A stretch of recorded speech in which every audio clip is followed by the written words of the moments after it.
mais que a luz do sol, dissipando as trevas, destruindo o mal. Pois bem, meus irmãos e irmãs, então dando seguimento à segunda parte da nossa aula, eu quero agora trabalhar o tópico de número 2 e também o tópico de número 13 nessa segunda parte, só relembrando aos irmãos que estão participando conosco e vem acompanhando a primeira, a segunda e essa é a terceira aula, estão notando que a proposta dessa aula, ela caminha muito mais para um viés pastoral, e eu venho reafirmando que essa postura decidi adotar no momento propício em que a humanidade vem sendo assolada por uma pandemia horrível. O segundo tópico da lição, o comentarista, que é o pastor Adriel Gonçalves do Nascimento, ele vai nos apresentar agora um tópico falando sobre as necessidades da ovelha, né? Ele vai falar que nessa proposta ele procura destacar as necessidades básicas, né, da ovelha. Uma vez que ele fala no tópico 1 do pastor, tópico 2 ele constrói falando sobre as necessidades da ovelha. Ele vai falar lá no tópico 2.1 dizendo que a primeira necessidade que ele reconhece que é básica de uma ovelha é a necessidade de proteção. E aí ele diz que Davi tinha pleno conhecimento das necessidades da ovelha, pois exerceu a função pastoral. Se você acompanha o nosso canal desde a primeira aula, lembra que eu expliquei que o Salmo de número 23 não foi escrito por Davi, é um salmo posterior, o seu escritor provavelmente procura fazer alusão à pessoa de Davi, uma vez que este é um dos maiores personagens, né, de Israel, um dos maiores personagens que nós temos no Antigo Testamento é a pessoa de Davi. Mas eu te convido a dar uma olhada lá, na primeira aula eu trago algumas provocações introdutórias, eu vou falar em especial lá do tópico, tocando aí o Salmo de número 23. Em especial agora, o tópico 2.1, falando então sobre necessidades básicas, ele diz que as ovelhas não têm garras e habilidades para lutar, podendo ser facilmente atacadas por predadores e por isso precisavam ser conduzidas a um lugar seguro.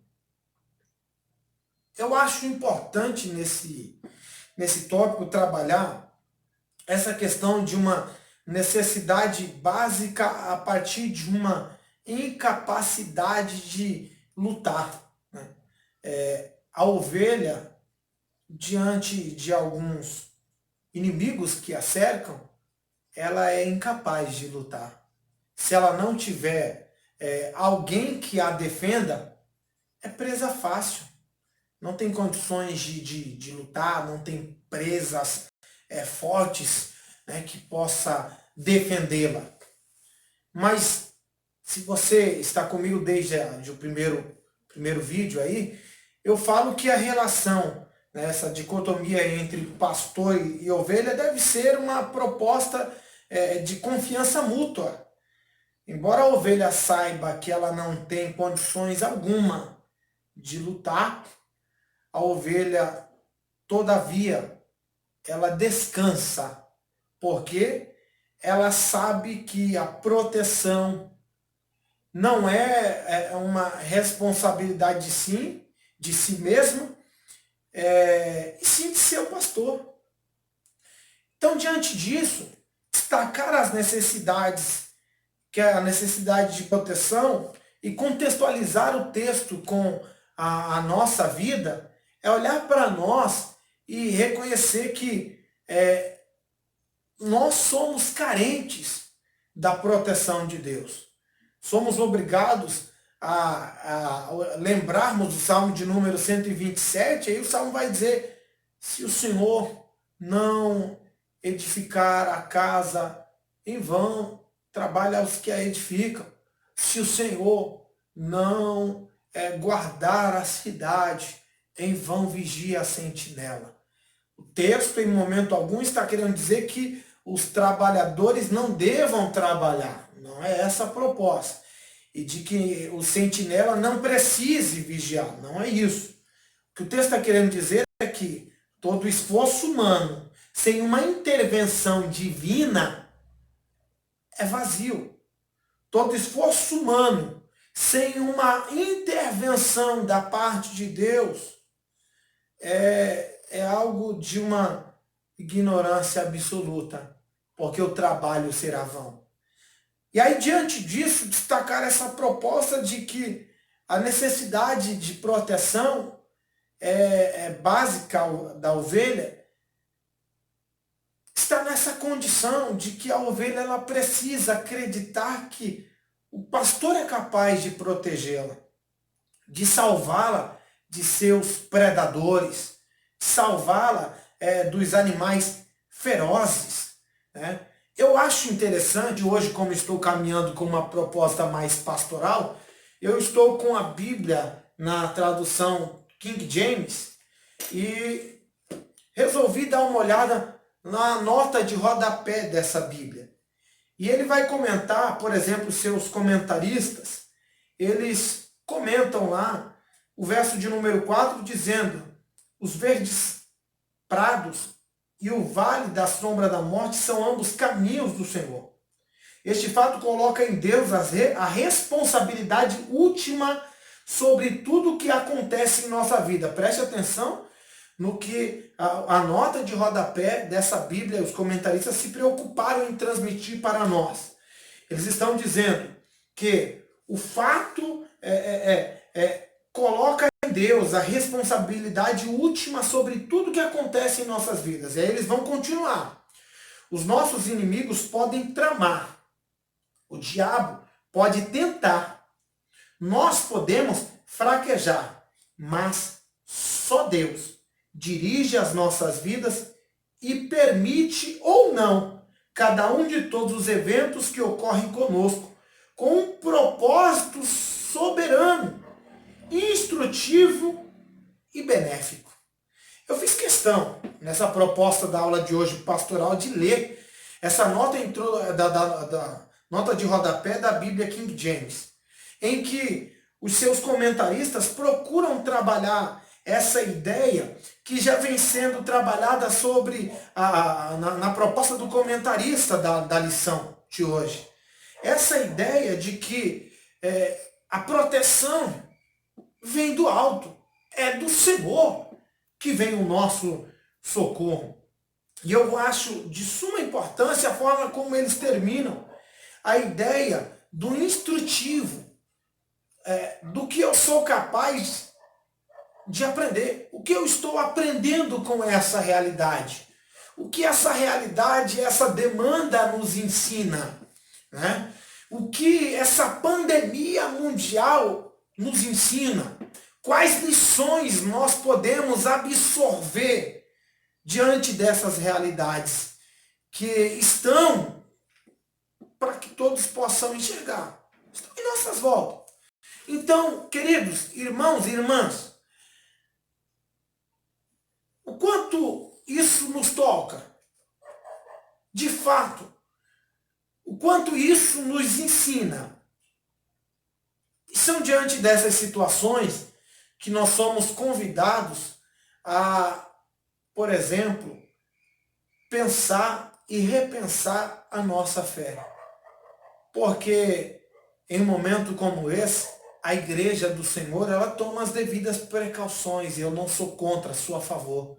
Se você tem condições de comprar álcool em gel, compre o álcool em gel. Se tem condições de lavar as mãos com frequência, lave as mãos com frequência. Se você tem condições de ficar dentro de casa e não vai faltar a provisão para a sua família, faça isso. Mas, acima de tudo, que a sua confiança não esteja apenas no SUS, porque o Sistema Único de Saúde ele está defasado. Nós vemos isso dia após dia. A nossa fé precisa estar baseada na pessoa de Cristo. E aí, eu quero aqui, nessa proposta, trazer aquele texto bíblico à nossa mente, de que todas as coisas cooperam para o bem daqueles que amam a Deus. Eric, você está querendo dizer que o caos, que a pandemia, que a morte tá... Não, eu estou querendo dizer que o caos que está instaurado, por exemplo, sendo observado por um outro ponto de vista, serviu para derrubar as barreiras denominacionais e mostrar que a Igreja de Cristo, ela perpassa os limites de quatro paredes e de uma placa. Que a Igreja de Cristo, quando se une, lembra de como ela começou lá em Atos dos Apóstolos, de casa em casa.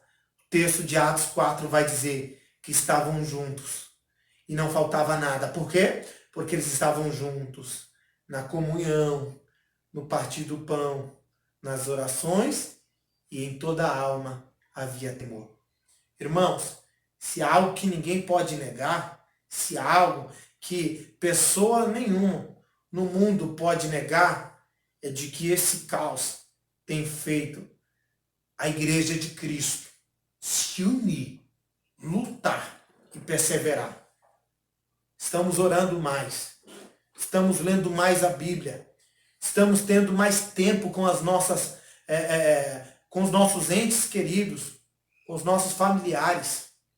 Então, olhando para a proposta da lição, em conformidade com a nota de rodapé da Bíblia King James, eu queria destacar essa proposta, dizer a você, calma, nós acreditamos que Deus está no controle de tudo.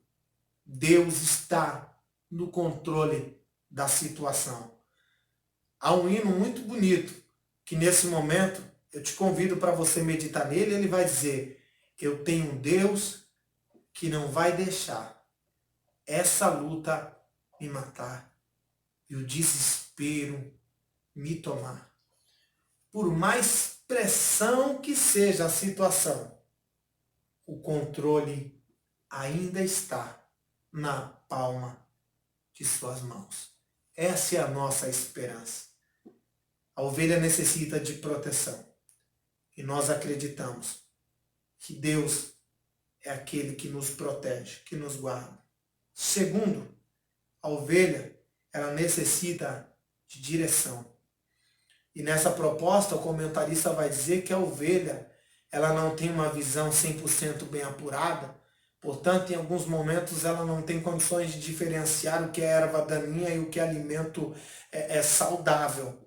Então, é um trabalho do pastor. E aí eu lembro da palavra de Jesus lá no Sermão do Monte, Mateus capítulo 6. Jesus olha para nós e diz, vocês estão preocupados, as preocupações de vocês são a mesma dos gentios? Vocês estão se preocupando com coisa dessa vida? Essas coisas aí, os gentios procuram, se preocupam, se descabelam. Vocês estão preocupados com o que vai comer, com o que vai beber, com o que vai vestir? Buscar em primeiro lugar o reino de Deus e a sua justiça. E essas coisas, comida, bebida, vestimento, vos serão acrescentadas. Ele convidou os homens para dar uma observada, por exemplo, no voo dos pássaros. Olhem como os pássaros voam. E aí eu lembro de um ditado popular que diz o seguinte, passarinho não deve nada para ninguém, toda manhã está cantando. Por quê? Porque, meu irmão, ele sabe que proteção, direção, alimentação está nas mãos de Deus. Provisão está nas mãos de Deus. O caminho está nas mãos de Deus. E aí Jesus vai falar isso. Dá uma olhada como que os pássaros se alimentam. Deus se preocupa em alimentar os pássaros. Você acha que Deus não vai alimentar você, rapaz? Você acha que Deus não vai alimentar você, minha irmã? Você acha que Deus vai te abandonar em meio a uma situação caótica como essa? E a vestimenta, Jesus olha e diz, olha os lírios dos campos, como eles se vestem. Nem Salomão, em toda a sua glória, se vestiu como um deles. Olha a beleza. E aí Jesus diz, se Deus veste a erva do campo, que hoje cresce, se torna bonita, amanhã alguém corta, lança no fogo. Você acha que ele não vai cuidar de você? Então, o tópico 2 e o tópico 2.2 e 2.3, o comentarista da lição procura trabalhar a ideia de direção e provisão. A ideia de que a ovelha precisa ser conduzida, e aí é como trabalho de condução aqui, eu queria destacar o trabalho do pai e da mãe que pega o filho nos braços, na mão, e caminha, e mostra qual é o caminho. A direção é você mostrar o caminho que a pessoa precisa trilhar. Lembra da palavra do Salomão? Sabe o Salomão que disse, ensina ao menino o caminho que deve andar, e quando crescer, ele não se desviará dele. Qual é a ideia de ensino? É a ideia de direção, é de mostrar, olha, o caminho é esse. É esse o caminho que deve ser seguido. Essa é a nossa proposta. É por esse caminho que nós caminhamos. É assim que nós seguimos. Essa é a proposta que a Bíblia nos afirma. Olhar para você, irmão e irmã, que está me assistindo na tela de um celular, na tela de um computador, de um smartphone, seja lá do que quer que seja, e dizer para você a necessidade que a ovelha, as necessidades da ovelha serão supridas. Por quê? Porque o provedor é maior do que a provisão. Não se desespere, não se descabele em busca da provisão. Eu não estou querendo dizer não saia, não trabalhe, não corra atrás de emprego, não seja ignorante. Depois do Gênesis, lá do Éden, o homem tem que trabalhar. O próprio Deus disse, vai viver do suor de seu rosto. Mas o que eu estou querendo dizer para você, meu amado irmão e irmã que me assiste, é que na vida do crente não acontece coincidência, é cristocidência. Deus guarda, Deus envia proteção, Deus envia provisão. E aí, num momento como esse, as pessoas, elas se atemorizam, ficam enlouquecidas em busca de provisão, alimento. E aí você olha pessoas comprando alimento para ano, estocando alimento onde quer que pode, comprando 2, 3 bujão de gás, é o final do mundo. E aí a Bíblia olha para nós e diz, essas preocupações os gentios procuram.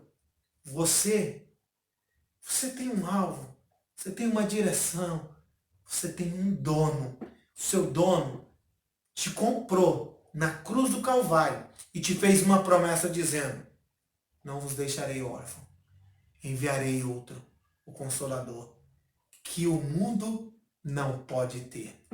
O mundo não tem esse consolo, o mundo não tem essa esperança, o mundo não tem o Espírito, mas você que me ouve, me assiste, pode ter uma experiência com o Espírito de Deus, que lhe toca, que te motiva a perseverar, acreditando que todas as necessidades possíveis de uma ovelha serão supridas.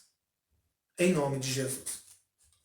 Tópico 3, para nós corrermos e finalizar a nossa aula, ele trabalha Cristo, o supremo bom pastor. E aí ele vai falar aqui, entendendo Cristo como supremo bom pastor, contextualizando, por exemplo, com a narrativa do apóstolo João, ou para os acadêmicos, a comunidade joanina, né? O discípulo amado. Ele diz que no Evangelho de João, Cristo faz 7 autodesignações. Eu sou o pão da vida, eu sou a luz do mundo, eu sou a porta das ovelhas, eu sou o bom pastor, eu sou a ressurreição e a vida, eu sou o caminho, a verdade e a vida, eu sou a videira verdadeira. Então, nessa proposta, agora, nós trabalhamos no tópico 1 a ideia da figura do pastor, o tópico 2 a figura da ovelha, agora o tópico 3, Cristo como supremo bom pastor. E aí o próprio Senhor Jesus, lá em João 10:7, vai dizer, eu sou o bom pastor. O bom pastor dá a vida pelas ovelhas. Né? Enquanto o mercenário, quando vê o perigo, foge, corre, dá no pé. o bom pastor se entrega. E se entregar faz toda a diferença, porque não é um ato forçado, é um ato voluntário. Ele se entregou por nós, voluntariamente, por amor. Ele é o bom pastor que cuida das suas ovelhas. Ele é o bom pastor que deu a vida por suas ovelhas. E que, se necessário for, eu tenho a plena certeza, ele guerreia com urso, com leão, com... Irmão, pode vir o que vier. Em Deus, nós temos uma esperança. Não é à toa que o apóstolo Paulo, lá em Filipenses 4, 12 e 13, ele vai dizer, aprendi a passar por diversas situações, aprendi a ter muito e ter nada. Aprendi a estar no auge também no anonimato. Eu aprendi que com Cristo a vida, ela pode, ao mesmo tempo, você estar em cima como embaixo. Eu estou querendo atualizar a mensagem. Ele vai dizer, no 13, posso todas as coisas naquele que me fortalece. Por quê? Porque eu tenho um pastor que cuida, um pastor que zela da minha vida. Ele vai falar, por exemplo, sobre o relacionamento com as ovelhas. E aí nessa proposta ele faz uma leitura de João 10,14, em que Jesus afirma que conhece as suas ovelhas e delas é conhecido. Então isso é muito importante, porque a ovelha, e agora eu estou falando ovelha animal de fato, ela segue a voz do seu pastor. Se você agora quiser, depois de assistir essa aula, dá uma pesquisada aí em alguns vídeos no YouTube, você vai perceber que há vários vídeos aí de pessoas que tentam chamar, por exemplo, uma ovelha e ela não vem. Ela não vem por quê? Porque a voz não é do pastor. E de uma hora para outra o pastor grita a ovelha, as ovelhas vêm e se aproximam. Por quê? Porque as ovelhas conhecem a voz do pastor. Nesse momento, irmãos, é o momento em que nós precisamos, mais do que nunca, estar nos atentos à voz de Deus. Ter sensibilidade para ouvir a voz do Senhor, que fala por meio da sua palavra. Tomemos cuidado, porque este também é um tempo de falsos pastores, falsos apóstolos, falsos profetas. É um tempo de mercenários, é um tempo de apostasia.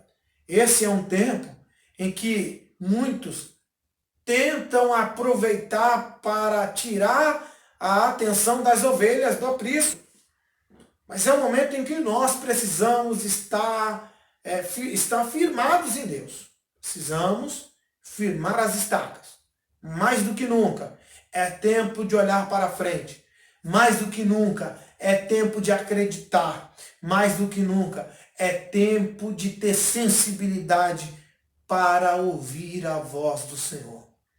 E às vezes, irmão, irmã, a voz de Deus que você espera, e de repente vai vir no meio do fogo, do manto. Não vem no fogo, não vem no vento, mas vem numa voz mansa e suave, que de dentro da caverna diz, que fazes aqui, ó Elias? E essa voz faz todo sentido em nossas vidas. A ovelha precisa conhecer o seu pastor e do seu pastor ser conhecida. Eu acho interessante, antes de preparar, de iniciar a aula, eu estava lendo e percebi que o Dr.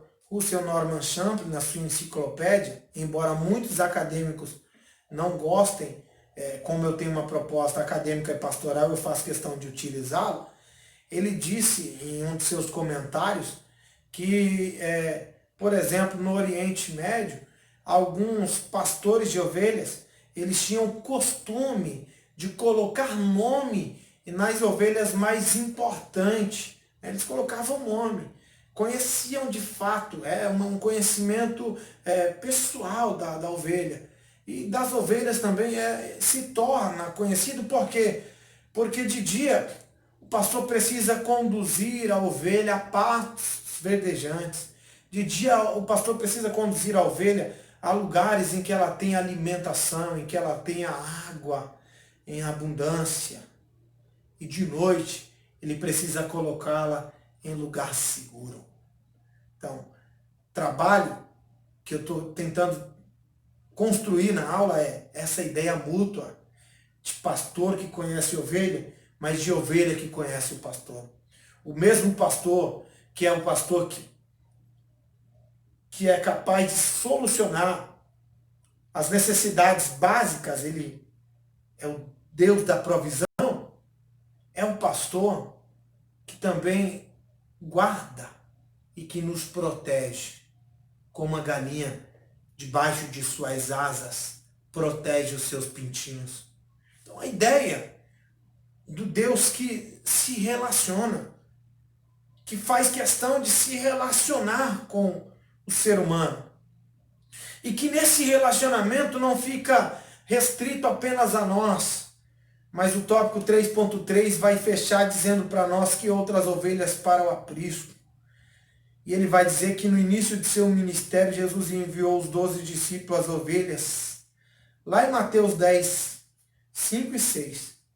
E aí, a palavra de Deus vai dizer que Jesus, ele envia os discípulos dizendo: eu preciso ir à casa de Israel, preciso pregar o evangelho. E é necessário trazer um rebanho de ovelhas que não tem pastor. Esse Deus que anuncia, esse Deus que se encarna, esse Deus que se relaciona, esse Deus que se manifesta, é o Deus que chama, é o Deus que acalenta, é o Deus que ampara, é o Deus que talvez você não é cristão ou cristã, não conheceu a verdade das Escrituras, nem mesmo a Cristo, mas é convidado por Deus para que nesse momento você possa permitir com que o Senhor, o nosso Deus, possa ser o Deus presente em sua vida.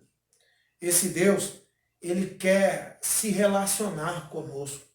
Ele busca, de fato, um relacionamento. E esse relacionamento é um relacionamento que envolve a ideia de entrega. Começou para os judeus, mas foi tomando vida. E de repente aquilo que parecia ficar restrito apenas em Jerusalém tomou força. E aí Paulo leva aos gentios, Pedro leva para os gentios, e a palavra foi sendo pregada, e o rebanho de Cristo foi enchendo, e hoje o rebanho de Deus está convidando pessoas para que possam também se esconder em Deus.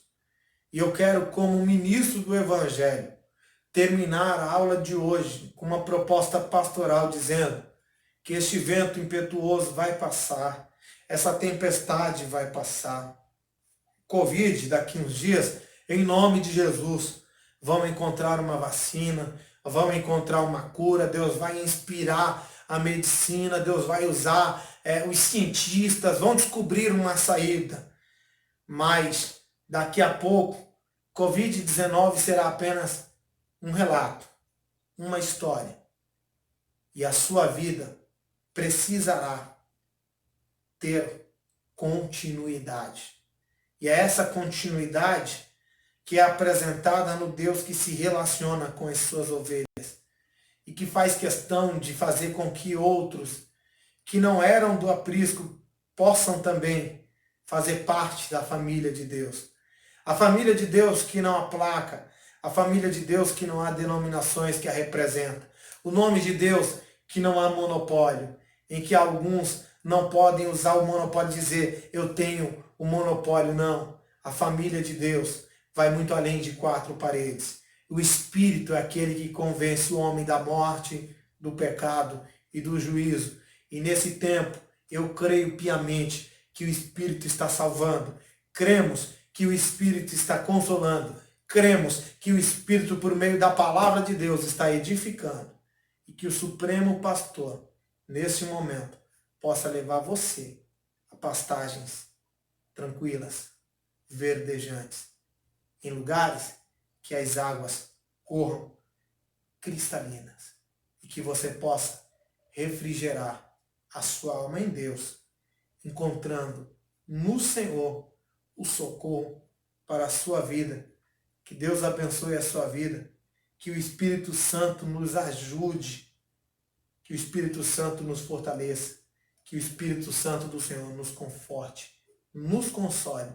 Eu espero você na próxima aula. Próxima aula nós vamos falar sobre buscando conhecer os caminhos do Senhor. E aí eu já vou trazer novamente alguma coisa mais densa, mais teológica. Mas hoje o Espírito de Deus iluminou o meu coração, meu pensamento, para trazer uma proposta pastoral para a sua vida. Deus te abençoe. Até a próxima semana. Estamos juntos. Deus abençoe sua vida.